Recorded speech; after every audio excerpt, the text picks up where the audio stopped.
For decades, one of the leading domestic issues for the population has been the healthcare system, which is catastrophic, has twice the per capita costs of other industrial societies and some of the worst outcomes, often third world standards, aside from 47 million people with no insurance and the many millions who are underinsured.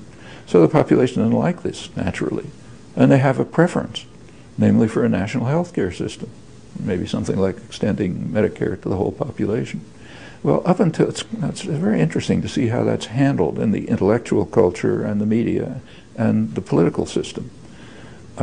As late as 2004, the last election, this was occasionally mentioned, but it was regarded as politically impossible or lacking political support. Those are the words that are used. Only had the support of the large majority of the population. But that's not political support.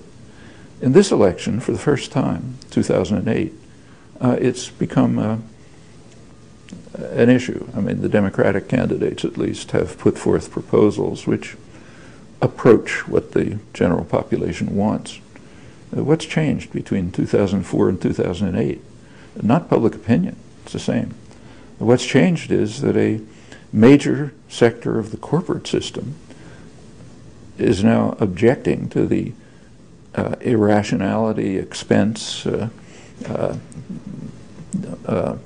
inefficiency of the privatized healthcare system, namely manufacturing industry. General Motors says it costs them over $1,000 more to produce a car in Detroit than it does across the border in Windsor, Canada, where they have a functioning healthcare system. Well, when a major sector of corporate power enters the game, then it becomes politically possible. It tells us a lot about American democracy, as does the fact that there's no reporting on it. Try to find some mention of the reason for the change. Well, these are all internal problems in the West, serious ones. I mean, there's enormous problems, much more serious problems of functioning democracy elsewhere in the world, of course. But even in the industrial West, there's plenty to be concerned about. These are also matters of significance. It's a matter of significance, for example, that the poorest country in South America, namely Bolivia, had an election which reached a level of authentic democratic participation that we can't even dream of. Population was engaged, the majority, issues were serious, people knew what the issues were. They'd been struggling about them for years, not just on voting day. They elected someone from their own ranks who was committed to significant issues that the population majority of the population decided were their own.